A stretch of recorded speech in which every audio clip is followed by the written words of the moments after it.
Hello everyone, how are you? Hope you all are doing well. So today we are going to start a new chapter for class 8 science. This is the microorganism friends and foe. So in this chapter, which topic we should need to study? Let's take a look on these points in the that will complete the whole chapter, right? So let's take a look on these topics. So here are these topics that we studied. Introduction to microorganism first. So introduction, in this introductions we will cover what is microorganism and types of microorganism that we surrounds us. ठीक है. Second, microbes and humans. Third one is the harmful organism and next is the friendly organism. Next आता है आपका food preservation. फिर आता है nitrogen fixation and last one is the nitrogen cycle.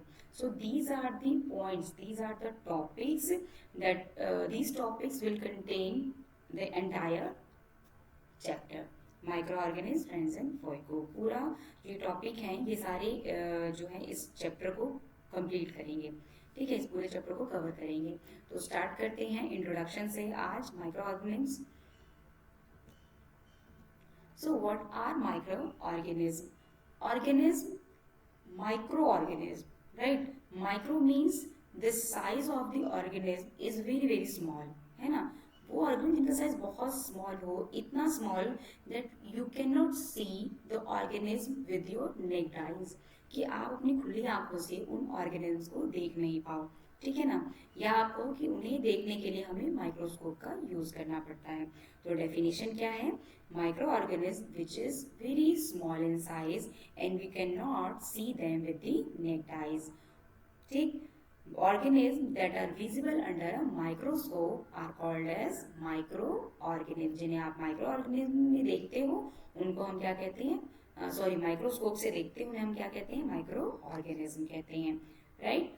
तो ये माइक्रो ऑर्गेनिज्म क्या होते हैं, मतलब किस कंडीशन कैसे होते हैं या किस कंडीशन में ये सरवाइव करते हैं, कहाँ कहाँ पाए जाते हैं. ठीक है ना, वो देखते हैं. कि सबसे पहली बात की जो माइक्रो ऑर्गेनिज्म होते हैं वो यूनिसेलुलर या मल्टी सेलुलर होते हैं. बच्चे यूनिसेलुलर मीन्स सिंगल सेल, कि ऐसा ऑर्गेनिज्म जो कि सिंगल सेल से बना हुआ हो, और मल्टी सेलुलर जिसमें बहुत सारी सेल्स हों, जैसे कि हम, जैसे ह्यूमन बीइंग या एनिमल. अब ह्यूमन बीइंग जब हम हैं, हम क्या है? मल्टी सेलुलर एनिमल है एक तरह से देखें तो हम. ठीक है ना. और मल्टी सेलुलर क्यों है? क्योंकि देखो हमारे आईज में भी कई सारी सेल्स हैं, नर्व सेल्स होती हैं, हमारे ब्लड में कई सारी सेल्स हैं, जैसे ब्लड में आपके आरबीसीज हैं, डब्ल्यूबीसीज हैं या प्लेटलेट्स हैं. और भी हम क्या है? मल्टी सेलुलर, हम कई सारी सेल्स से मिलकर बने हुए हैं. ह्यूमन बीइंग क्या है? मल्टी सेलुलर ऑर्गेनिज्म है. राइट. उसके बाद आप क्या देखते हैं कि माइक्रो एग्जिस्ट अलोन और कॉलोनीज. मेनली मोस्टली आप ये कहो कि माइक्रो ऑर्गेनिज्म जो होते हैं बेटा वो ग्रुप में पाए जाते हैं, ग्रुप में मिलते हैं. ठीक है ना. तो कॉलोनीज में मिलते हैं, इकट्ठे मिलते हैं.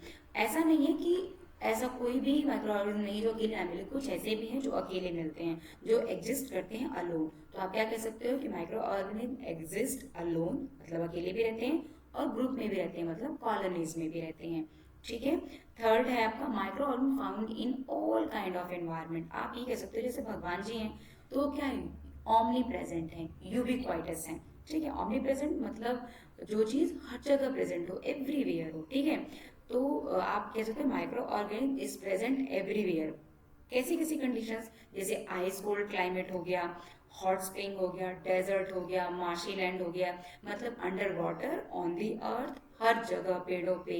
इवन कि ये जो माइक्रो ऑर्गेनिज्म होते हैं वो ह्यूमन बॉडी के इनसाइड, ह्यूमन या एनिमल दोनों की बॉडी के इनसाइड भी मिलते हैं. They are also found inside the body of the other organism. Other organism मतलब ह्यूमन के या एनिमल के जो है ऑर्गेनिज्म की, उनकी बॉडी के अंदर भी मिलते हैं ये. ठीक है. यहाँ पे आप देखो तो कई सारे आपको देख रहे होंगे कि यहाँ पे एक चीज मैंने आपको बताई कि माइक्रो ऑर्गेनिज्म कॉलोनीज में रहते हैं. तो आपने देखा ये सब ग्रुप में है. ये ऑर्गेनिज्म जो है माइक्रो ऑर्गेनिज्म जिन्हें आप माइक्रोस्कोप से देखते हो वो सब क्या है? ग्रुप में है यहाँ पे. ठीक है ना. और दूसरी चीज की ये हर जगह मिलते हैं, चाहे मार्शी लैंड हो, डेजर्ट हो, पेड़ों पे हो, या ठंडी जगह पे हो, हर जगह पे मिलते हैं. ठीक है. नेक्स्ट आते हैं बेटा टाइप ऑफ माइक्रो कि कितने तरह के माइक्रो ऑर्गेनिज्म होते हैं। तो माइक्रो ऑर्गेनिज्म मेजर, अगर आपसे कोई पूछे कि what are the major, how many major micro organism, तो मेजर माइक्रो ऑर्गेनिज्म कौन कौन से हैं, तो मेजर में अगर आपको बोला जाए तो 4 हैं, बैक्टीरिया, फंगी, प्रोटोजोआ और एल्गा, ये 4 मेजर में आते हैं। वायरस भी माइक्रो ऑर्गेनिज्म की कैटेगरी में आता है क्योंकि ये माइक्रोस्कोपिक ऑर्गेनिज्म है। आप वायरस को माइक्रोस्कोप से ही देख सकते हो, तो ये माइक्रोस्कोपिक है। लेकिन ये वायरस जो है ये इन चारों से थोड़ा डिफरेंट होता है, इसकी जो कैरेक्टरिस्टिक्स होती हैं या ये सर्वाइव जो करता है ये अलग कंडीशन पे रहता है। और मेनली कि ये जो चारों हैं आपके, बैक्टीरिया, फंगी, प्रोटोजोआ और एल्गा, ये चारों बेटा ये हार्मफुल भी होते हैं और यूजफुल भी होते हैं, मतलब ये ह्यूमन फ्रेंडली भी होते हैं ऑर्गेनिज्म। लेकिन वायरस जो होता है वो 99% हार्मफुल ही होता है। आप देख रहे हो कोरोना वायरस इस वक्त आप सब लोग देख रहे हैं, आप सुन रहे हैं कि वायरस मोस्टली क्या होते हैं, हार्मफुल होते हैं। मोस्टली क्या 90% 99% हार्मफुल होते हैं, यूजफुल नहीं होते हैं, ठीक है। लेकिन बैक्टीरिया, फंगी, प्रोटोजोआ ये यूजफुल भी होते हैं। मैं पढ़ाऊंगी आपको ये यूजफुल जो माइक्रो ऑर्गेनिज्म कौन से होते हैं और हार्मफुल कौन से होते हैं। तो शुरू करते हैं अभी बैक्टीरिया और उसकी क्या कैरेक्टरिस्टिक्स है, बैक्टीरिया कैसे होते हैं। तो फर्स्ट शुरू करते हैं कि सिंगल सेल बैक्टीरिया कैसे होते हैं। सिंगल सेल का मतलब सिंगल सेल से बना होता है, यूनिसेल्युलर होता है, पहला इसका जो पॉइंट है। सेकंड है कि फाउंडिंग कॉलोनीज, ये बहुत ही स्कैरी होते हैं, बहुत डरते हैं। तो ये कैसे रहते हैं, ग्रुप में, इकट्ठे, झुंड में रहते हैं, कॉलोनीज में रहते हैं, ठीक है। और शेप इनकी कैसी होती है, मतलब बैक्टीरिया किस शेप में मिलते हैं बेटे, स्फेरिकल भी होते हैं, रॉड शेप, स्पाइरल, कॉमास, ठीक है। एग्जाम्पल अगर बैक्टीरिया का मैं दूँ तो रोडोबैक्टर, ई कोली जो होता है रॉड शेप होता है। मैं यहाँ पे इमेज आपको दिखाती हूँ, इस इमेज में आप देखोगे बैक्टीरिया देखोगे, तो ये देखो स्फीयर्स शेप में बैक्टीरियाज आप देख रहे हो यहाँ पे, ये ना स्ट्रेप्टोकोकस, तो ये इस तरह के जो ये सारे हैं ये सब क्या है, स्फेरिकल शेप में है। यहाँ पे रॉड मतलब बेसल शेप आप देखोगे तो ये बेसल शेप, ठीक है। और तीसरा आपका यहाँ वाला ये देखोगे आपका स्पाइरल, तो ये जो स्पाइरल शेप है, ठीक। और ये आपका कॉमा शेप होता है, ठीक है ना। कॉमा जो जो कॉलेरा होता है, जो कॉलेरा डिजीज होती है वो बैक्टीरिया से होती है। तो वो किस बैक्टीरिया से होती है, वो विब्रियो कॉलेरा से होती है। तो वो विब्रियो कॉलेरा की शेप आप देख रहे हो यहाँ पे कैसी है, कॉमा शेप है। तो ये होते हैं हमारी शेप, 4 शेप होती हैं बैक्टीरियाज की, ठीक। फिफ्थ पॉइंट आपका आता है they put under a plant kingdom, जो बैक्टीरिया आते हैं वो प्लांट किंगडम के अंडर रखे जाते हैं। ये क्यों रखे जाते हैं इसके अंडर, क्योंकि जो इसकी सेल वॉल होती है बैक्टीरिया की वो प्लांट सेल की तरह ही होती हैं, तो इसलिए ये प्लांट किंगडम के अंदर रखे जाते हैं। ऑटोट्रॉफिक भी बहुत है कि जो बैक्टीरिया होते हैं वो अपना फूड कहाँ से लेते हैं या कहाँ से आकर करते हैं। तो बेटा बैक्टीरिया फूड का जो मोड ऑफ न्यूट्रिशन है, जो फूड अकर करते हैं उन 2 तरह से ले सकते हैं ये ऑटोट्रॉफिक भी होते हैं और हेट्रोट्रॉफिक भी होते हैं। ऑटोट्रॉफिक का मतलब क्या हुआ कि ये अपना खाना जो होते हैं, अपना खाना जो बनाते हैं खुद भी बनाते हैं और ये अपने खाने के लिए दूसरे पे भी डिपेंड करते हैं, मतलब ये हेट्रोट्रॉफिक भी होते हैं, ठीक है। और नेक्स्ट फिर आते हैं हम फंगी पे। Yes, fungi are non green plant. ये कैसे प्लांट होते हैं, non green. Non green plant क्या कहने का क्या मतलब कि इसमें क्लोरोफिल नहीं होता। और आप देखो बेटा कि जिस भी प्लांट में क्लोरोफिल एब्सेंट रहता है वो अपना जो फूड है वो खुद सिंथेसाइज नहीं कर सकते, मतलब खाना खुद नहीं बना सकते, वो फोटोसिंथेसिस के प्रोसेस को नहीं कर पाते, ठीक है। तो अगर ये नॉन ग्रीन प्लांट है तो इनमें क्लोरोफिल जो होता है वो एब्सेंट रहता है, ठीक है। देखो यहाँ पे अब मशरूम, ये क्या, मशरूम सबने खाया होगा, सबने देखा होगा, तो ये क्या ना नॉन ग्रीन प्लांट में आते हैं। और भी एग्जांपल देखेंगे हम। फंगी आर यूनिसेल्युलर और मल्टी सेल्युलर, ये यूनिसेल्युलर भी होते हैं, मल्टी सेल्युलर। यूनिसेल्युलर आप देखो बैक्टीरिया जो होते हैं वो यूनिसेल्युलर होते हैं, लेकिन फंगी यूनिसेल्युलर भी होते हैं, मल्टी सेल्युलर भी होते हैं। तो यूनिसेल्युलर मतलब यूनिसेल्युलर क्या होते हैं का एग्जाम्पल क्या है, ईस्ट, ठीक है। यहाँ पे देखोगे ये ईस्ट, ये क्या होते हैं आपके यूनिसेल्युलर होते हैं। Multi cellular bread mould, bread mould आपने देखा होगा घरों में ब्रेड होती है, अगर कुछ दिन हम यूज ना करें और छोड़ दें ऐसे ही तो उसमें ग्रीन कलर की काई जैसी जम जाती है, वो क्या होता है, फंगी होता है बेटा। तो इस फंगी का नाम क्या है, ब्रेड मोल्ड, ठीक है ना। ये जो मोल्ड होता है ये मल्टी सेल्युलर होता है, ठीक है। इसमें कई सारी सेल्स होती हैं इस वाले में। फंगी कैन बी हेट्रोटॉपिक, सेप्रोफाइटिक और पैरासिटिक इन न्यूट्रिशन।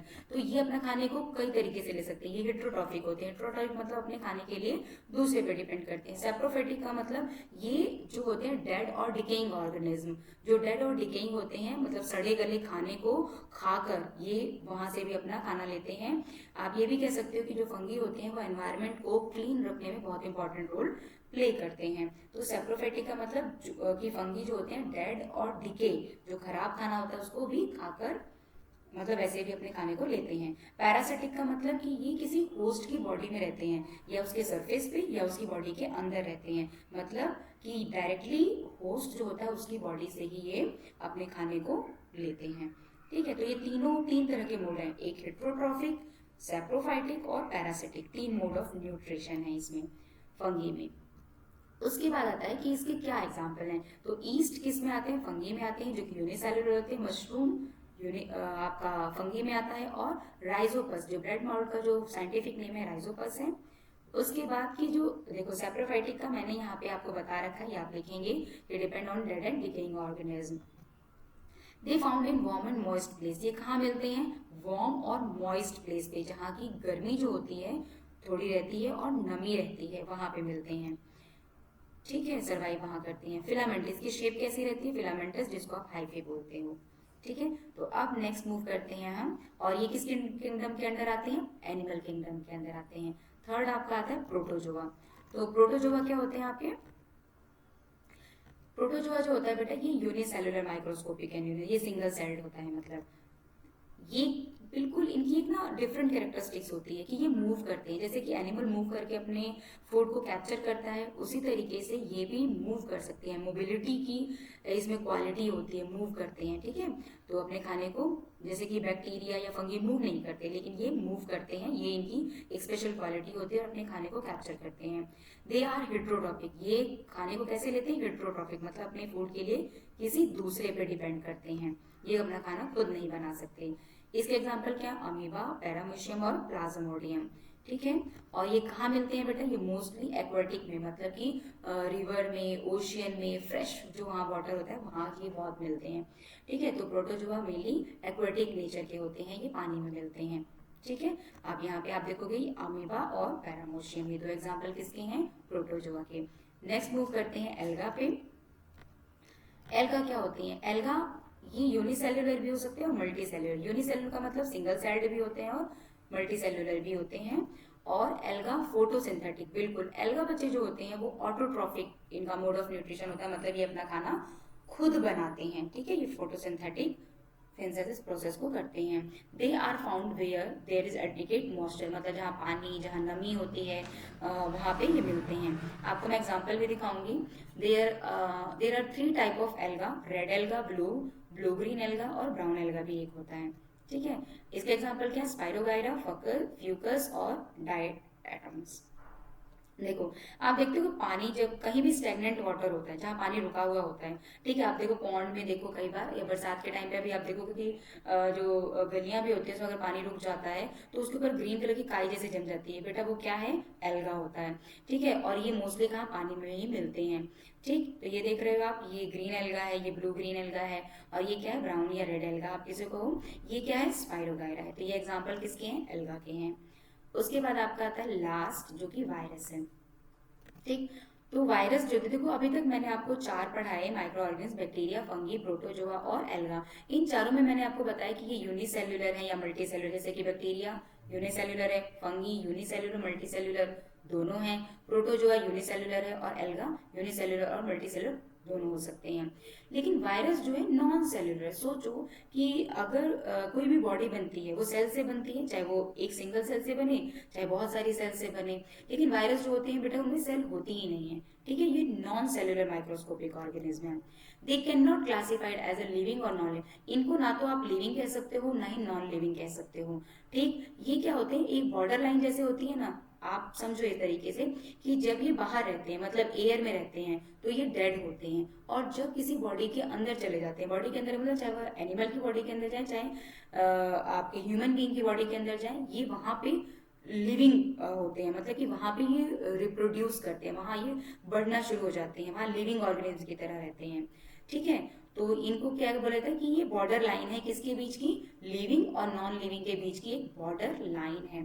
आप देख रहे होगे कि कोरोना वायरस के बारे में आप सभी लोग सुन रहे हो, तो देखो जब वो बाहर किसी सरफेस पे किसी चीज के ऊपर है तो वो डेड की तरह है, लेकिन जब आप किसी भी चीज को टच कर रहे हो जो कि कोरोना वायरस की किसी भी पेशेंट ने टच कर रखी है उसे आप टच कर रहे हो तो वो आपकी बॉडी के अंदर आता है। जब आपकी बॉडी के अंदर आता है तब तो वो लिविंग की तरह बिहेव करता है और वो आपको क्या करता है, सिक कर देता है, बीमार कर सकता है, ठीक है ना, इन्फेक्ट कर देता है आपको, तो तब वो लिविंग की तरह काम कर रहा है, लेकिन जब वो बाहर है तो वो नॉन लिविंग है, ठीक है।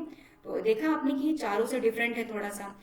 आप ये देखो, दे नीड होस्ट टू, इसको एक होस्ट की जरूरत है, मतलब एक होस्ट जिसे कहते हैं, मतलब इसको लिविंग बनने के लिए आपको एक बंदे की जरूरत है, वो कोई भी हो, एनिमल हो, बैक्टीरिया हो या प्लांट हो, कुछ भी हो, बैक्टीरियम, प्लांट और एनिमल, एनिमल में ह्यूमन बींग भी आते हैं, तो ये उस पे भी होता है। यहाँ पे देखो कि आप वायरस देखोगे कि जैसे HIV, हेपेटाइटिस बी, इन्फ्लुएंजा, कई सारे आप वायरस देखते हो, नाम भी सुनेंगे जैसे रेबीज, इबोला, रोटा वायरस, ये सारे वायरसेस हैं, ठीक है। तो ये था माइक्रो ऑर्गेनिज्म, 5 कैटेगरी मैंने आपको बताई, बैक्टीरिया, फंगी, प्रोटोजोआ, एल्गा और वायरस। नेक्स्ट आपका देखते हैं कि एक डायग्राम है, पिक्चर है, जिससे आप देखोगे या आप अपनी कॉपी में ड्रॉ करोगे, कि देखो पिक्चर ड्रॉ करने से क्या होता है कि आपको चीजें याद रहती हैं। माइक्रो ऑर्गेनिज्म में 5, पहला हमने बैक्टीरिया पढ़ा जो कुछ इस शेप के होते हैं, फिर सेकंड हमने पढ़ा फंगी जिसमें कि ब्रेड माउल्ट और पेंसिलियम और एस्पेरिजियल, ये 3 चीजें आती हैं, 2 के ही नाम यहाँ पे हैं। प्रोटोजोआ में अमीबा, पैरामीशियम पढ़ाया, एल्गा में स्पाइरोगायरा और क्लाइडोमोनास पढ़ाया, और वायरस में कई सारे मैंने आपको नाम बताए जैसे कि रोटा वायरस, रेबीज, HIV, कई सारे नाम बताए, तो वहां से लिख सकते हो। नेक्स्ट आपका देखते हैं कि माइक्रोबायोलॉजी, देखो जो ये हम स्टडी कर रहे हैं, हम जो पढ़ते हैं फंगी, बैक्टीरिया, प्रोटोजोआ, एल्गा के बारे में, तो इन सब की जो स्टडी हम करते हैं, इनकी स्टडी को क्या कहते हैं, देखो जो बेटा जो भी डॉक्टर या साइंटिस्ट जो स्टडी करते हैं बैक्टीरिया के बारे में, तो उनको बैक्टीरियोलॉजी कहते हैं, कि मतलब स्टडी करते हैं बैक्टीरियोलॉजी। जब वायरस के बारे में करते हैं तो वायरोलॉजी, प्रोटोजोआस के बारे में तो करते हैं तो प्रोटोजूलॉजी, और एल्गा के बारे में फाइकोलॉजी, और फंगी के बारे में जो स्टडीज होती है उसको माइकोलॉजी कहते हैं। So these are all about the micro organism and types of micro organism. So thanks for watching this video. If you like this video, please like, share and subscribe our channel Nitya Education for the more updates.